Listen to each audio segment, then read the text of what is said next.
My boss thought he owned me. Until one day, everything changed. If you had met me 3 years ago, you probably wouldn't remember me. I was the quiet guy in the corner cubicle, the one who showed up early, left late, and never complained. I kept my head down, did my work, and tried to stay out of trouble. I believed something simple back then. If you work hard, good things happen. Turns out, that's not always true. Sometimes the harder you work, the more someone decides to use you. And my boss? He was the kind of man who loved finding people he could use. His name was Rick Dalton. Tall guy, sharp suit every day, expensive watch, perfect haircut. The kind of boss who walked through the office like he owned the air everyone breathed. He was always smiling, but it wasn't a friendly smile. It was the kind that made you feel like he was already 10 steps ahead of you. The first time he called me into his office, I honestly thought something good was about to happen. I had been working at the company for about 6 months. I hadn't taken a single sick day. I stayed late almost every night. So when his assistant said, "Rick wants to see you," I figured maybe I was getting recognized for my work, maybe even a promotion. I walked into his office trying not to look nervous. Rick leaned back in his chair and looked at me for a moment like he was studying something. Then he said, "You're a hard worker." I nodded. "Thank you." He folded his hands and smiled. "I like hard workers." That felt good to hear. Then he added something that sounded harmless at the time. "That means I can trust you with more responsibility." Now here's something I learned the hard way. When a bad boss says the word responsibility, what they really mean is more work. And that's exactly what happened. At first it seemed normal. He asked me to help with an extra report, then another project, then another. Soon I was doing tasks that normally belong to 2 or 3 people. I told myself it was temporary. Maybe he was testing me. Maybe this was the path to moving up in the company. But weeks turned into months, and nothing changed, except the workload. I was staying at the office until 8, sometimes 9, sometimes even later. Meanwhile, Rick would leave around 5, but the next morning he would walk in and talk about all the great work his department was doing. His department, not the team, not the people actually doing the work. Him. I started noticing something else too. Whenever I finished a big report, Rick would take it. Then later I would see that same report in a company meeting, with his name on the presentation. At first I thought it was just normal office stuff, but then it kept happening. Every big project I completed suddenly became Rick's accomplishment, and every time something small went wrong, it somehow became my fault. One morning he walked past my desk carrying a thick folder. Without even stopping, he dropped it right in front of me. "I need this done by lunch." I opened the folder. There had to be 2 days of work inside it. I looked up. "Rick, this might take a little longer." He stopped walking, slowly turned around, and stared at me like I had just said something very stupid. Then he walked back to my desk and leaned down close enough that I could smell his cologne. "You're lucky you even have a job here." Then he walked away. After that, I stopped pushing back. You might be wondering why I didn't just quit. Trust me, I thought about it. A lot. But life doesn't always give you easy options. I had rent to pay, student loans, a car payment, and finding another job isn't as simple as people think. So I stayed, day after day, month after month, wake up, drive to work, sit under bright office lights for 10 hours, get blamed for things I didn't do, go home exhausted, repeat. My friends started noticing the change. One night we met for dinner. Halfway through the meal, one of them said, "Man, you look terrible." I laughed. "I'm just tired." But they didn't laugh. "You're not just tired," another friend said. "You look like someone's draining the life out of you." At the time, I shrugged it off. But deep down, I knew they were right. Working for Rick felt like slowly being crushed by a machine. Not fast enough to make you quit, just slow enough that you kept telling yourself tomorrow might be better. Tomorrow never was. And then something happened that made things even worse. Rick started giving me projects that didn't make sense, spreadsheets that were way more complicated than normal, financial reports with strange instructions. Just organize the numbers, he would say. Don't worry about the details. That should have been my first warning. But when you're drowning in work, you don't always stop to ask why. You just try to survive the day. One evening, I was leaving the office around 8 p.m. Rick was standing near the elevator talking on the phone. He didn't see me at first. I heard him say something quietly. Yeah, it's handled. Nobody's looking at that. Then he noticed me walking past. His expression changed instantly. The friendly smile appeared again. Working late again? He said. Just finishing the report. Good, he replied. Then he added something that stuck in my mind. You're exactly the kind of employee I like. At the time, I didn't realize what he meant. But later, I understood perfectly. He liked employees who didn't ask questions, employees who worked themselves to exhaustion, employees who could be used. About a week later, everything started to unravel. It was a Thursday night, almost 9 p.m. The office was quiet except for the cleaning crew pushing carts down the hallway. Rick had given me another urgent financial report that afternoon. He said it needed to be perfect. So there I was, alone in the office, staring at a massive spreadsheet filled with numbers. At first, everything looked normal, just rows and rows of transactions. But after about 20 minutes, something started bothering me. Two numbers didn't match. I figured it was just a typo. So I checked the source file, then the backup file. Still wrong. That's when I noticed something strange. There was a small set of transactions buried deep in the spreadsheet. Transfers between accounts I had never seen before. Large transfers. Very large. I leaned closer to the screen. My stomach tightened. Something about it didn't feel right. I opened another file connected to the report. Then another. And another.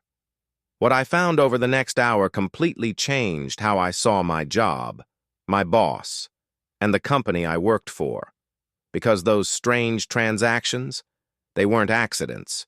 They were hidden, carefully hidden, and every single one of them had one name attached to the approval line. Rick Dalton. At that moment, I realized something terrifying. My boss wasn't just a terrible person. He might be doing something illegal. Very illegal, and without even knowing it, I had been helping him do it. That was the moment my quiet little office job turned into something much bigger, something dangerous, and I had no idea what was about to happen next. I sat there staring at the screen for a long time. At first, I thought I was misunderstanding something. Maybe I had opened the wrong file. Maybe the numbers were connected to some project I didn't know about. So I checked again. And then again. The deeper I looked, the worse it got. There were payments moving between accounts that didn't belong to our company. Huge transfers, hundreds of thousands at a time, sometimes more. But what really scared me wasn't the money. It was how carefully everything was hidden. The transactions were buried under layers of normal data. Anyone doing a quick check would never notice them. But if you followed the numbers long enough, they led to the same place every time. Rick's approvals. Every file had his signature on the final review. My stomach felt tight. For the first time in months, I forgot about being tired. I forgot about the long hours. Now I was wondering something else. Had I been helping cover this up? I opened another spreadsheet, then another. It was like pulling on a loose thread. Every file I checked made the situation look worse. Fake invoices, reports that had been edited after submission, transfers that bounced through 3 or 4 different accounts before disappearing. And almost all of those reports had passed through my desk at some point, not because I knew what they were, but because Rick had assigned them to me. Just organize the numbers, he always said. Don't worry about the details. Now I understood why. He didn't want anyone looking too closely. I leaned back in my chair and rubbed my face. The office was completely quiet. Even the cleaning crew had left. The only sound was the low hum of the lights above me. For a moment, I thought about closing the files and walking away, pretending I never saw anything. That would have been the easiest thing to do. But something inside me wouldn't let it go. Maybe it was anger. Maybe it was the months of being treated like garbage. Maybe I was just tired of feeling powerless. Whatever the reason, I made a decision. If something illegal was happening, I wanted proof, real proof. So I started saving everything, every spreadsheet connected to those transactions, every email where Rick assigned the reports, every approval document with his name on it. At first, I only planned to copy a few files. But the more I looked, the more I realized how big this might be. So I kept going. An hour passed, then another. By the time I finished, it was almost 11 at night. My eyes were burning from staring at the screen. I copied everything onto a small flash drive I kept in my bag. Then I shut down the computer and sat there for a minute. The office looked different now. Before, it had just been a place where I worked too much. Now it felt like the center of something dangerous. I grabbed my bag and headed to the parking lot. Rick's car was still there. His office light was on. For a moment, I thought about going back inside and confronting him, just walking into his office and asking him straight out. But I knew that would be stupid. If he really was doing something illegal, the last thing I should do was warn him. So I got into my car and drove home. That night I barely slept. My mind kept replaying everything I had seen, every strange report, every late-night project, every time Rick told me not to worry about the details. The next morning I walked into the office trying to act normal. Rick was already there, standing near the coffee machine talking to two managers. When he saw me, he gave that same confident smile. "Morning," he said. "Morning," I replied. Then he raised his voice slightly so the others could hear. "Don't forget that report I asked for. I need it perfect this time." I nodded. "It'll be ready." He smiled again and went back to his conversation. But something felt different now. Before, Rick just seemed like a bully. Now I wondered if he was something worse. I spent the entire morning pretending to work while my brain raced. What was I supposed to do with the information I had? Going to Rick was obviously impossible. Going to the company might not be safe either. What if someone else was involved? The thought made my stomach turn. At lunch, I sat alone in my car in the parking lot. I plugged the flash drive into my laptop and opened the files again. Seeing them outside the office made the situation feel even more serious. This wasn't just office drama. This was millions of dollars moving through hidden transactions. If this was fraud, it was a big one. My hands were shaking a little. I realized something else too. If anyone discovered that I had copied those files, I could be in serious trouble, even if I had done it for the right reason. For almost 20 minutes, I just sat there staring at the screen. Then I did something that made my heart pound. I searched online for a corporate lawyer. I found one not far from the city. The website said they specialized in financial crimes and whistleblower cases. I stared at the phone number for a long time. Finally, I dialed it. A receptionist answered. "Law office, how can I help you?" My voice felt dry. I think I might have discovered financial fraud at my workplace." There was a short pause. Then she said, "One moment, please." A minute later, a man came on the line. His voice was calm and direct. "Tell me what you found." I didn't give him every detail, but I explained enough for him to understand the situation. When I finished, he asked a simple question. "Do you have copies of the documents?" "Yes," I said. Another pause. Then he spoke very clearly. "Do not delete those files. Do not tell anyone at your workplace what you found. And do not confront your boss." My heart was beating faster now. "What should I do?" I asked. "We need to review the evidence," he said. "If what you're describing is accurate, this could be a serious case." The call lasted about 20 minutes. When it ended, my life suddenly felt very different. Before that call, this was just a problem at work. Now it was something much bigger. Over the next 2 weeks, I tried to act normal, but things at the office started getting strange. Rick seemed more aggressive than usual. One morning, he slammed a stack of papers onto my desk. "Did you even read this?" he snapped. "I wrote the whole thing," I said.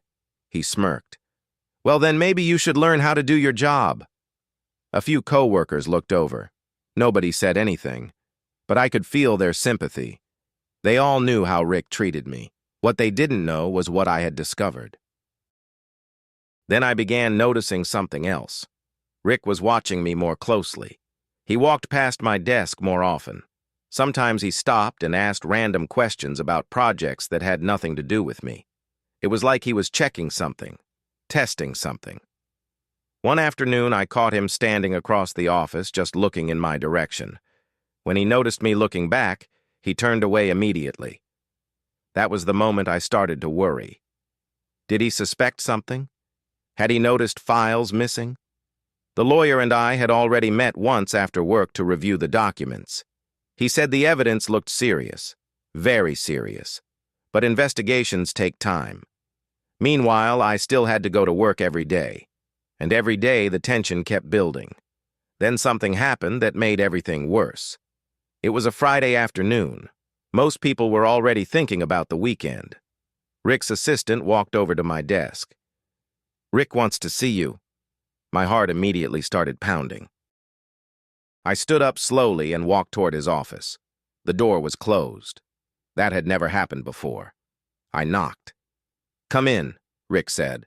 I stepped inside. He was standing near his desk instead of sitting. The blinds were partially closed, making the room feel darker. He pointed to the chair in front of him. "Sit down."